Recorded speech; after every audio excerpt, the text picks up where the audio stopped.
En mi vida anterior, la empleada del hogar, Carmen, trajo en secreto a toda su familia a vivir al sótano de mi chalet. Al caer la noche y reinar el silencio, salían a merodear. Varias veces noté que la nevera llena amanecía vacía. Siempre había migas de patatas fritas en el sofá. Pensé que Carmen picaba a escondidas, así que le llamé la atención, pero no le di mayor importancia, hasta que me preparé para mudarme al extranjero y vender el chalet. El hijo de la empleada me encerró en el sótano para quedarse con la casa. Toda la familia falsificó documentos de propiedad y se apoderó de mi hogar. Cuando volví a abrir los ojos, había renacido 3 días antes de aquel encierro. Lo primero que hice fue llamar a la empresa de reformas para sellar el sótano con cemento. «Hola, ¿es la empresa de reformas? ¿Mañana?» Antes de terminar la frase, de repente vi a Carmen de pie en la puerta. Me asusté tanto que el móvil cayó sobre la manta. Carmen tenía media cara oculta en la sombra y sus labios esbozaban una sonrisa amable. «Alba, es muy tarde. ¿A quién llamas?» Mi corazón empezó a latir a 1000 por hora y rompí a sudar frío. Me obligué a mantener la calma y recogí el móvil. «Parece que hay una pequeña gotera en el baño. Pensé en contactar a un albañil con antelación para que venga mañana. Carmen, es muy tarde y aún no duermes. ¿Pasa algo?» Carmen suspiró con rostro de preocupación. Escuché ruidos en su cuarto y pensé que tenía pesadillas de nuevo, así que vine a verla. Si está bien, me quedo más tranquila. Apreté la manta con las manos y forcé una sonrisa. «Estoy bien, ve a descansar. Te llamaré si necesito algo». Al ver a Carmen cerrar la puerta, solté un largo suspiro. Con manos temblorosas, desbloqueé la pantalla y estaba a punto de marcar el 112 para llamar a la policía cuando la puerta se abrió de nuevo. Rápidamente puse el móvil boca abajo sobre mi pierna, casi muerta de miedo. Carmen volvió a entrar con un vaso de leche, sonriendo cálidamente. «Le he calentado un poco de leche. Es buena para dormir». Escondí el móvil bajo la almohada y extendí la mano para coger el vaso. «Gracias, Carmen. Quema un poco. Dejaré que se enfríe antes de tomarla». Carmen no se fue de inmediato. Se quedó junto a la cama mirándome de arriba abajo un buen rato antes de recordármelo. «Si se enfría le sentará mal al estómago, Alba. No olvide bebérsela». La puerta se cerró de nuevo. Me quedé mirando el vaso de leche y de repente abandoné la idea de llamar a la policía. Meterlos en la cárcel unos años sería un castigo demasiado leve para esos parásitos. Ya que se me ha dado una segunda oportunidad, pienso darles de su propia medicina. Cogí el vaso de leche, fui al baño principal y lo vertí poco a poco en el inodoro. Luego volví a dejar el vaso vacío en la mesita de noche. Me tapé y me tumbé fingiendo dormir. Unos 10 minutos después, Carmen se acercó sigilosamente a la mesita de noche. Cogió el vaso vacío, lo miró y solo entonces se marchó satisfecha. Tras confirmar que había bajado la guardia por completo, levanté las mantas con cuidado y salí de puntillas del dormitorio principal. Como una lagartija, me pegué a la barandilla de la escalera de la primera planta, conteniendo la respiración mientras miraba hacia abajo. Vi a Carmen bajar a la planta baja, sacar una llave y abrir la puerta del sótano. Inmediatamente después, salieron de allí varias personas. Eran el marido de Carmen, su hermano y Diego, el que me encerró en mi vida anterior. Las otras 2 mujeres eran su suegra y su hija, que iba al instituto. Me tapé la boca, aterrorizada. En mi vida pasada, Carmen me había contado entre lágrimas que tenía toda una familia que mantener. Sentí pena por ella y le pagué el doble que a otras empleadas. En aquel momento, incluso trajo a su familia con una cesta de huevos camperos a mi puerta para agradecérmelo. Resultó que aquella gratitud era en realidad una excusa para vigilar el lugar y apoderarse de mi nido. Ahora, estos parásitos estaban esparcidos cómodamente en el sofá, viendo la tele. El marido de Carmen abrió mi nevera americana y sacó el centollo gallego fresco de ayer.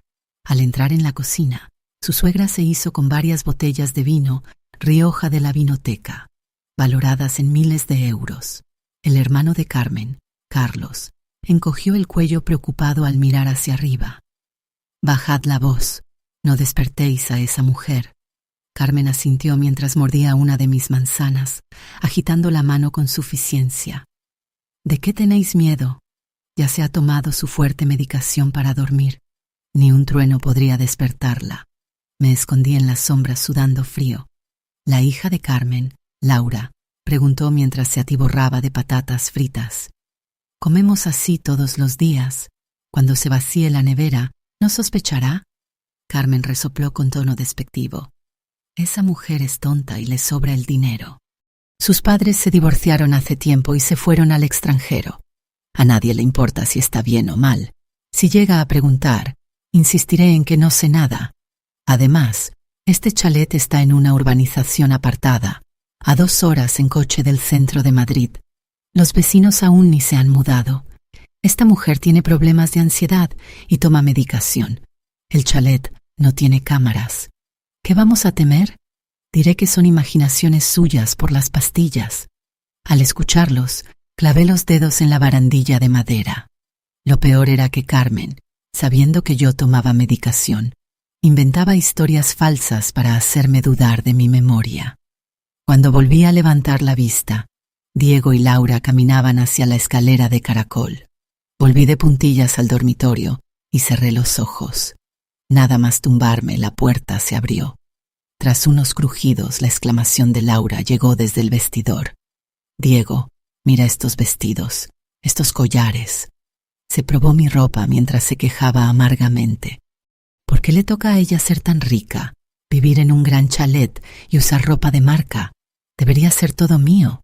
Diego soltó una risa maliciosa. «Llévate el que más te guste. Tiene tanta ropa y joyas que no puede ponérselo todo. Seguro que no se da cuenta si faltan algunas cosas». Tras decir esto, Diego empezó a apresurar a Laura para que se fuera. Laura caminó hacia la puerta con la ropa en los brazos, pero se volvió para advertirle en voz baja. «No te pases. Mamá dijo que esta mujer es muy desconfiada. No la despiertes rebuscando entre sus cosas y arruines el plan de toda la familia». Diego bufó sin darle importancia. «Ya lo sé, qué pesada eres». La puerta se cerró suavemente y mi corazón dio un vuelco. De repente, el colchón se hundió. Diego se había subido a mi cama y empezó a rebuscar bajo mi almohada para quitarme mis pertenencias de valor. Bajo las sábanas, el estómago se me revolvió de la tensión. Solo pude morderme la lengua con fuerza, usando el dolor para obligarme a no temblar ni un milímetro. Si descubría que estaba despierta, la tragedia de ser encerrada en el sótano en mi vida pasada podría repetirse. Diego acercó demasiado su rostro, intentando buscar la cadena de oro que llevaba al cuello. Su mano áspera y sucia rozó mi mejilla. El olor agrio a sudor de varios días sin ducharse me golpeó de lleno, justo cuando su repugnante mano se deslizaba hacia el cierre de la cadena. Rin, rin, rin. El despertador de la mesita de noche emitió un sonido penetrante. Diego saltó de la cama del susto. Carmen entró corriendo de inmediato y apagó la alarma con destreza. Agarró a Diego del brazo, regañándole en voz baja. «Insensato. ¿Quieres arruinarnos a todos? Si la despiertas y se entera, ¿de qué vamos a vivir?» Diego se frotó el brazo con indiferencia, con la misma crueldad en los ojos que en mi vida anterior. «Si se entera, nos deshacemos de ella en el sótano para siempre, y todo el dinero y las cosas de este gran chalet serán nuestras». Se hizo el silencio de golpe. Carmen parecía estar considerando seriamente la viabilidad de la idea. Estaba tan asustada que me sudaban las manos. Contuve la respiración, con la mente a 1000 por hora. Si actuaban ahora, aunque tuviera que saltar por el balcón y romperme una pierna, tendría que arriesgarme. «No», regañó Carmen de repente, interrumpiendo el plan de Diego. «Esta niñata dijo que mañana venía una empresa de reformas por una gotera. Si la encerramos ahora y mañana no hay nadie, llamarán a la policía y nos descubrirán». Hizo una pausa, con tono malicioso. «Pasado mañana, cuando los de la reforma se hayan ido, Ya tendremos tiempo de ocuparnos de ella. Carmen miró fijamente a Diego, advirtiéndole con severidad. Cuando vengan mañana, os quedáis todos en el sótano. Ni un ruido. Yo cerraré la puerta de seguridad por fuera y me llevaré la llave. Nadie puede abrirla sin ella. Ella nunca baja al sótano de todos modos. Mientras yo no esté, es imposible que os descubra. Diego asintió repetidamente. Vale, vale, lo que tú digas. Vámonos. Al oír la puerta cerrarse, mantuve los ojos cerrados con fuerza, sin atreverme siquiera a pestañear, fingiendo dormir. Pasó media hora completa. Justo cuando iba a abrir los ojos, una respiración se acercó de golpe, trayendo consigo mal aliento. Parece que de verdad no se ha despertado. La voz de Diego sonó justo a mi lado. Me pellizqué el muslo para obligarme a mantener la calma. Carmen suspiró aliviada. Venga, vámonos. El centollo ya casi está listo. La puerta se cerró de nuevo. Por precaución, aguanté otra media hora en la oscuridad. Cuando me aseguré de que ya nadie hablaba, abrí los ojos lentamente. Cogí mi móvil. La pantalla brillante marcaba las 4 o'clock de la madrugada. Me limpié el sudor frío, con el odio ardiendo como lava en mi corazón. Muy bien. Ya que estos parásitos quieren deshacerse de mí, que no me culpen por ser implacable. Le envié un mensaje al jefe de obras, Sergio. Trae mucho cemento y arena mañana a primera hora. Quiero sellar por completo el sótano abandonado de mi casa. Envié el mensaje y puse el móvil boca abajo a las 4:03 a.m. El chalet estaba en silencio, excepto por el sonido distante de algo chocando en la cocina. Caparazones de marisco, probablemente, o una de mis botellas de Rioja importado, de vuelta a su sitio tras ser vaciada. Me quedé a oscuras, con los ojos abiertos, recordando lo que se sentía al ser asaltada en mi propia casa. Había sido rápido. Esa fue la única piedad. En mi vida pasada no lo vi venir. Había confiado. Había sentido pena por la historia de Carmen y su familia apurada económicamente. Le pagaba el doble. Creía cada palabra con la certeza ingenua de alguien a quien nunca le enseñaron que la amabilidad podía usarse como un arma. Nunca más. Mantuve los ojos abiertos hasta que los ruidos cesaron. Hasta que los oí volver en fila al sótano, escuché el clic de la puerta cerrarse y los pasos de Carmen en la escalera. Siempre revisaba mi habitación antes de dormir. Ahora lo sabía. Mantuve la respiración lenta y constante. La escuché parada fuera durante 30 seconds antes de alejarse. Esperé otra hora y entonces hice una segunda llamada. Sergio llegó a las 8 de la mañana, en una furgoneta blanca con el logo de su empresa. Llegó temprano. Se lo había pedido. Al abrir, me miró un segundo antes de ojear el interior del chalet. Tendría unos 32 años, de hombros anchos, sin prisas, con ese aplomo que da el trabajo físico. Había contratado a su empresa antes, siempre cumplía con lo pactado y cobraba el presupuesto acordado. Confiaba en eso. Ahora mismo, era casi lo único en lo que confiaba. Le había enviado un mensaje más largo a las 4:30. No toda la historia de mi renacimiento, ni del secuestro que aún no había ocurrido. Solo lo justo. Que tenía motivos para creer que había gente ocupando mi sótano, que necesitaba documentar la obra, que necesitaba un abogado y un contacto en la policía listos para actuar. Él había respondido a las 5:15. Entendido. Conozco a alguien. Me encargo. Ahora estaba en mi puerta con 3 obreros y una cuarta persona que no reconocía, una mujer con un maletín, que me tendió la mano. Abogada Vega. Sergio me llamó a las 5 o'clock. Le estreché la mano. Desde el pasillo del fondo apareció Carmen. Llevaba un vaso de zumo y la cara de preocupación que había perfeccionado. Vaya, los de la Reforma ya están aquí. Sus ojos recorrieron el grupo. La presencia de la abogada la hizo pestañear. Alba, ¿quiere que me quede a ayudarle a gestionar esto? No. De hecho, ¿podrías ir a recoger mi receta médica? A la farmacia de la Gran Vía, no a la de aquí cerca. Tienen que prepararme una dosis especial y tiene que ser exactamente en esa sucursal. Una ligera pausa. Sus ojos pasaron de Sergio a los obreros y luego a mí. Por supuesto. Su calidez se mantuvo intacta. Voy para allá. Volveré en un par de horas. Tómate tu tiempo. La vi mirar de reojo la puerta del pasillo del sótano. La había cerrado con llave antes de venir a recibirnos. Escuché el suave clic desde la cocina mientras preparaba café. La familia estaba dentro. El plan funcionaba exactamente como ella lo había organizado, solo que no sabía de quién era realmente el plan. La puerta principal se cerró tras ella. Escuché sus pasos en la grava, el motor de su coche arrancando y el crujido de los neumáticos alejándose por el camino privado de la urbanización. Entonces me volví hacia Sergio. El sótano, dije. Hay gente dentro. Él ni parpadeó. ¿Cuántos? 5. La abogada Vega ya estaba abriendo su maletín. ¿Qué pruebas tienes hasta ahora? Todo lo de anoche. Mi móvil graba audio. Saqué el teléfono y lo conecté al pequeño altavoz Bluetooth que había dejado en la encimera la noche anterior, cerca de la barandilla de la primera planta. Le di al play. La voz de Carmen sonó nítida. Ya se ha tomado su fuerte medicación. Ni un trueno podría despertarla. La voz de Diego. Si se entera, nos deshacemos de ella en el sótano para siempre, y todo el dinero y las cosas de este gran chalet serán nuestras. El bolígrafo de la abogada se detuvo. Levantó la vista. Hay más, dije. Reproduje la parte sobre la falsificación de los documentos de propiedad, la coartada y los plazos. Pasado mañana, cuando los de la reforma se hayan ido, ya tendremos tiempo de ocuparnos de ella. La cocina quedó en absoluto silencio al terminar.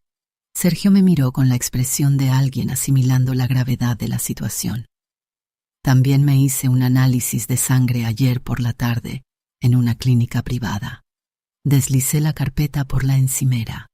Los resultados muestran sedantes en mi sistema consistentes con las pastillas que Carmen ha estado consiguiendo con mis recetas. Ella gestiona mi medicación. Me ha estado dando dosis adicionales. Hice una pausa. La clínica ha sellado y firmado los resultados. El farmacéutico confirmó esta mañana que renueva las recetas cada mes, cuando deberían durar 3 meses según la dosis. La abogada Vega escribía rápido. Esto basta para una denuncia y una orden de detención. Con la grabación y los análisis. También hay robo de bienes, añadí. Joyas, vino, ropa. Tengo fotos de mi inventario de hace 6 meses. Es muy detallado. Revisé mi cuarto esta mañana mientras Carmen dormía y documenté lo que falta. Dejé otra carpeta sobre la encimera. Sergio miró las carpetas y luego mi cara. Su expresión había dejado de ser puramente profesional. Había algo más profundo. Quizás el reconocimiento de alguien que había sentido mucho miedo y lo había transformado en algo preciso.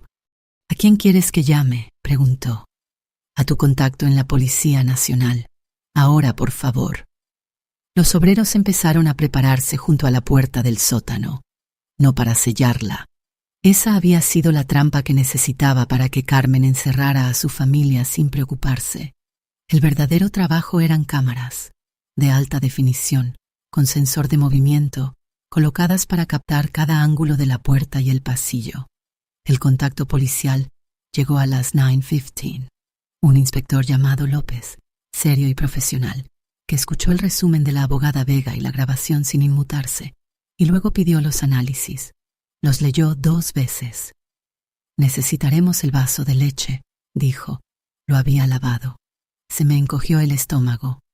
El vaso está lavado, dije. Pero las pastillas, Carmen las saca a mi nombre. Los registros de la farmacia demostrarán que las cantidades no cuadran. Los registros, combinados con los análisis y la grabación, son suficientes para abrir una investigación. El inspector López me miró fijamente. Dijo que hay 5 personas en el sótano. Cuando abramos esa puerta, serán detenidos por allanamiento de morada como mínimo. Los demás cargos se añadirán según las pruebas. Entiende que, una vez abierta la puerta, ¿esto se convierte en un proceso penal completo? Sí. ¿Y está dispuesta a testificar? Llevo preparándome para esto 8 años, dije. Eso sonó un poco raro. Sonó demasiado largo, demasiado específico, pero el inspector solo asintió y avanzó hacia el pasillo para inspeccionar la puerta. La estrategia era sencilla. El inspector López y 2 agentes se colocarían a un lado de la puerta del sótano.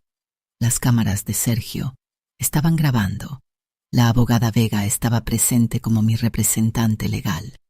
Yo me quedaría en la cocina, visible pero a salvo.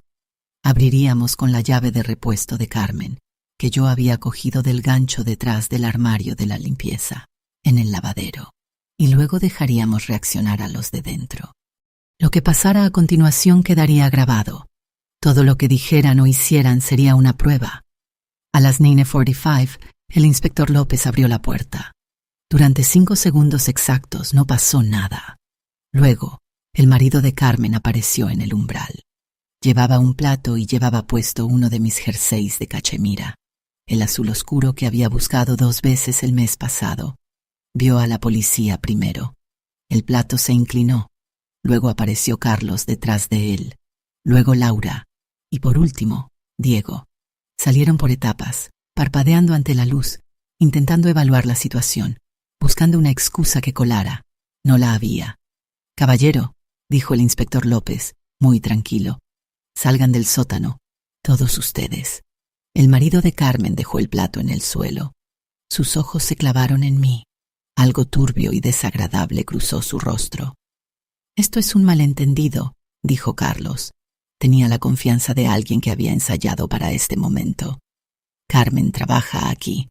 Tiene permiso para alojar a 5 personas en un sótano cerrado sin el conocimiento de la propietaria». Carlos abrió la boca y la volvió a cerrar. «Dejémoslo en malentendido», dijo el inspector López, con el mismo tono. «Pueden explicarlo en comisaría. Salgan, por favor». Diego fue el último en salir. Cruzó el umbral mirándome con esos mismos ojos que yo sabía que estarían ahí. Esa combinación de arrogancia y crueldad que había destrozado mi vida anterior. Miró las cámaras, al inspector y de nuevo a mí. «Tú has preparado todo esto», dijo. «Sí», respondí. «Estabas dormida. La leche la tiré por el váter». Le sostuve la mirada. «He estado despierta todo el tiempo». Vi cómo lo asimilaba. Vi cómo esa comprensión cruzaba su rostro, igual que ocurre con quienes se han creído intocables durante demasiado tiempo. No reaccionó de golpe. Llegó por partes, cada una peor que la anterior. «Tú», dio un paso hacia mí. Un agente se interpuso entre los dos. «Caballero», Diego levantó las manos. No en señal de rendición, sino con el gesto de un hombre a punto de gritar algo que lo confirmaría todo. «Me desharé de ti», dijo. «Me desharé de ti como...». El agente le agarró del brazo antes de que terminara la frase. «¿Cómo qué?», dijo el inspector López, con voz totalmente inexpresiva. «Termine la frase. Estamos grabando». Diego miró a la cámara. Luego se calló, pero las cámaras ya lo habían captado. Los agentes bajaron al sótano a documentar todo. Me quedé en lo alto de las escaleras viendo cómo subían con bolsas de pruebas, mis pendientes de perlas, 3 botellas de vino que había comprado en una subasta, una pulsera de diamantes que di por perdida ante el seguro hace 14 meses, sintiéndome culpable por mi descuido, 2 de mis vestidos, perfectamente doblados en una bolsa que Laura aparentemente usaba para guardarlos, y allí, en una libreta sobre la mesita que usaban de escritorio, con la letra de Carmen, un borrador. Yo, Alba, no soporto la presión de vivir sola. Mis padres me han abandonado, no me queda nadie. Decido marcharme para siempre y ceder legalmente mi casa a... Se detenía a mitad de la frase. En mi vida anterior, la había terminado. La abogada Vega le sacó una foto. El inspector la guardó en una bolsa. Me quedé mirando las palabras que Carmen había escrito haciéndose pasar por mí, sobre un exilio forzoso que iba a fingir en mi nombre, y dejé que el odio en mi interior se asentara en algo más frío y permanente que la rabia. Carmen regresó a las 11:30, dobló la esquina del camino de grava y se detuvo en seco. Había 2 coches patrulla aparcados fuera, la furgoneta de Sergio y un coche camuflado. Varias personas se movían por la entrada principal de su antiguo lugar de trabajo. Yo estaba en la puerta. Me miró desde el jardín. Algo cambió en su rostro, algo que nunca había visto. En mi vida anterior, siempre tenía el control, cálida cuando se requería, preocupada cuando hacía falta, arrepentida si resultaba útil. Llevaba años actuando y se le daba muy bien. Ahora, con los vehículos policiales a mis espaldas y sin su familia a la vista, la farsa no tenía a dónde ir. Aún así, lo intentó. Alba avanzó hacia mí con la expresión de alguien que se acerca a un malentendido. ¿Qué ha pasado? ¿Está bien? He vuelto lo más rápido posible. En la farmacia me han dicho: «Están en comisaría, Carmen». Se detuvo en seco. «Los 5», dije manteniendo un tono de voz sereno. «Diego está acusado de allanamiento de morada, administración de medicamentos sin consentimiento, amenazas y conspiración para secuestro y fraude. Tu marido y Carlos, de allanamiento y robo. Laura, de hurto de bienes personales». Hice una pausa. «Y tú estás acusada de todo lo anterior». El rostro de Carmen pasó por varias fases. Primero intentó dar pena, luego confusión. Después asomó lo que había debajo de ambas, el cálculo rápido y ensayado de quien busca una salida de emergencia. «No sé de qué me habla», dijo, manteniendo la voz firme y forzando esa calidez como si pudiera taparlo todo. «Alba, sabe que le falla la memoria. Su medicación a veces le hace...» «Me hice un análisis de sangre», la interrumpí. «Los resultados muestran sedantes que no están en mi receta. Los registros de la farmacia confirman que retiras el doble de pastillas para dormir a mi nombre.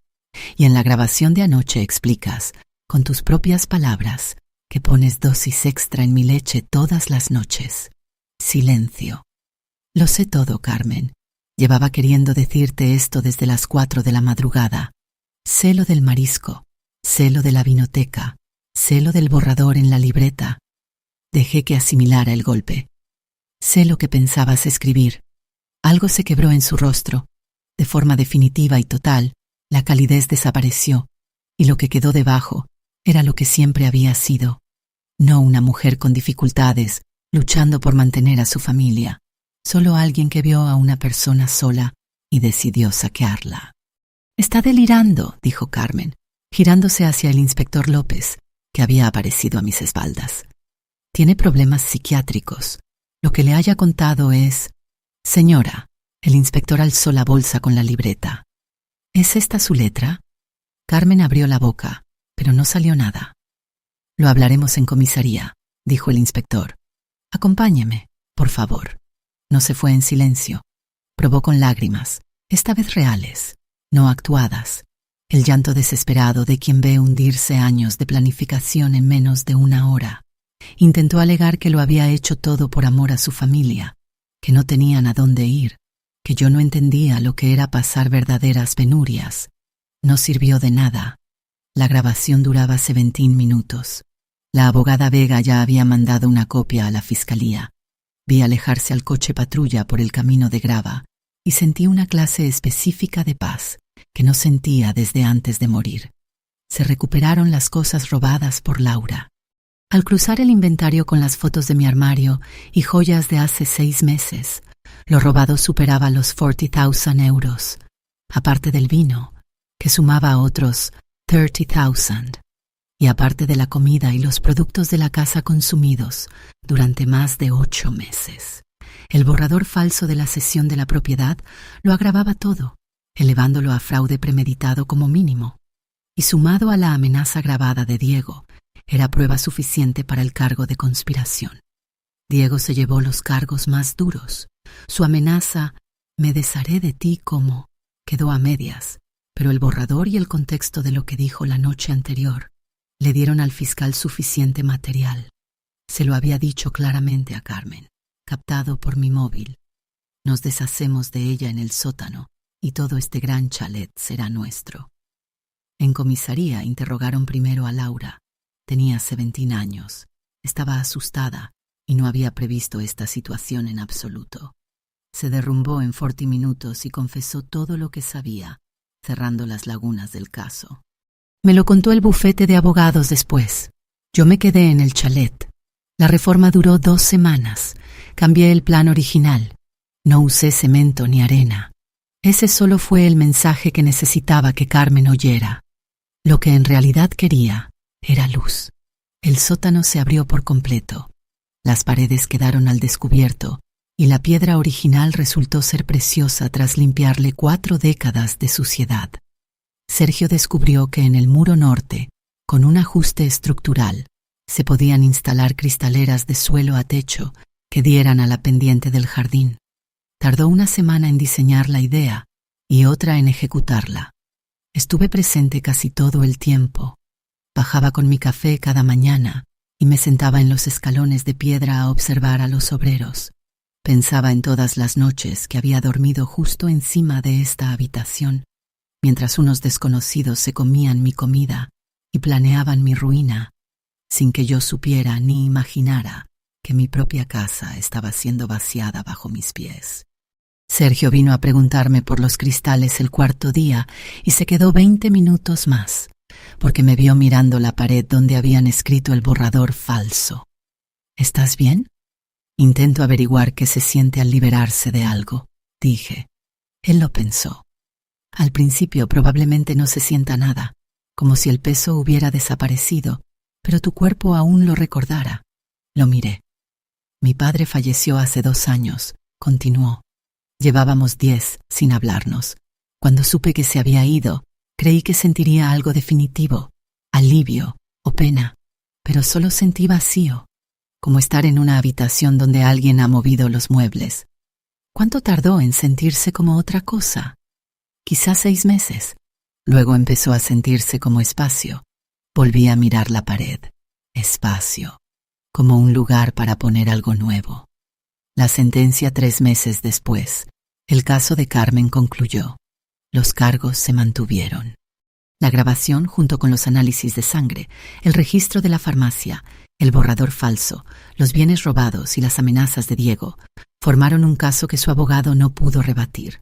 Carmen, 4 años de prisión. Su marido, 2 años. Carlos, 18 meses. Diego, 7 años. El cargo de conspiración se mantuvo. El fiscal argumentó de forma convincente que la amenaza grabada demostraba una intención clara. Laura, libertad condicional y servicios comunitarios. Tenía 17 años y no había planeado nada. No me opuse a la condena suspendida. Los bienes del chalet, todo lo robado durante 8 meses, se tasó, se documentó y se incluyó en la demanda de responsabilidad civil. Como no tenían dinero para pagar, la deuda les perseguiría al salir. La abogada Vega llevó el proceso civil junto al penal. Era tan minuciosa que parecía algo personal. Se lo pregunté una vez. Tuve una clienta hace 3 años, dijo sin levantar la vista de los expedientes. Situación distinta. El mismo tipo de confianza usada como arma. Cerró la carpeta. Ella no lo superó. No pregunté más. La luz, los cristales se instalaron un martes. Sergio supervisó todo personalmente. Al sellar el último panel y probar la luz, me quedé al pie de las escaleras mirando el jardín a través del cristal. Era otoño. La luz era ese oro específico de octubre, baja y alargada, iluminando una piedra que nunca había visto ese resplandor. Olía a cemento fresco, madera cortada y a la humedad del jardín. Esta era la habitación donde me encerraron en mi vida anterior, donde me doblegaron para obligarme a firmar mi falso exilio, donde Carmen me miró sin sentir nada más que la satisfacción de un plan cumplido. Ahora estaba llena de luz. Sergio se paró a mi lado. ¿Qué te parece? Pensé en el borrador, en el sabor de la leche con pastillas que evité por los pelos, en las 4 horas a oscuras, con el brazo de Diego sobre mí, usando todo mi autocontrol para no moverme. Pensé en despertar en mi vida pasada perdiéndolo todo. Creo, dije, que es exactamente como debe ser. Más tarde me preguntó si quería ir a cenar, sin rodeos ni actuaciones, con la misma naturalidad con la que preguntaba por los materiales. Pensé, en que se había presentado a las 5 de la mañana con una abogada y la policía por un mensaje a las 4 de la madrugada que bien podría haber ignorado. Pensé en sus palabras sobre el espacio. Dije que sí. Hay algo que ocurre cuando sobrevives a algo diseñado para borrarte. Esperas sentirte triunfal, que el alivio sea total, pero en realidad llega despacio, durante meses, del mismo modo en que la sensibilidad vuelve a un miembro que ha estado dormido mucho tiempo, casi desagradable al principio porque los nervios recuerdan para qué sirven. Lo sentí volver a pedazos, la primera vez que bajé sola al sótano de noche y no tuve miedo. La primera vez que dormí del tirón sin sobresaltarme por un ruido. La primera vez que caminé por mi chalet sin buscar amenazas. La primera vez que estuve en el jardín con mi café sintiendo, de forma simple y absoluta, que estaba en mi hogar. El sótano que fue mi prisión en la otra vida, ahora era una sala de luz. Una habitación donde me sentaba al atardecer, pensando en cómo se recupera una vida. No olvidando ni perdonando, sino resistiendo más que quienes intentaron quitártela. Había puesto una pequeña nota enmarcada en el alféizar. La escribí a mano la mañana que se cerró el juicio. En mi última vida, me encerraron bajo esta casa y lo llamaron suerte. En esta, los enterré bajo la verdad y lo llamé justicia. Un martes de noviembre, Sergio vino a revisar el sellado final. Trajo café sin preguntar. Me dio una taza y leyó la tarjeta en el alféizar. La miró en silencio. Luego se volvió hacia mí con esa expresión que ya reconocía. Ni lástima ni admiración, sino algo intermedio y mucho más honesto. Buen final, dijo. Es un comienzo, respondí. La luz de octubre doraba el suelo de piedra. Estaba en mi casa. Volvía a ser mía. Bebía mi café y estaba viva.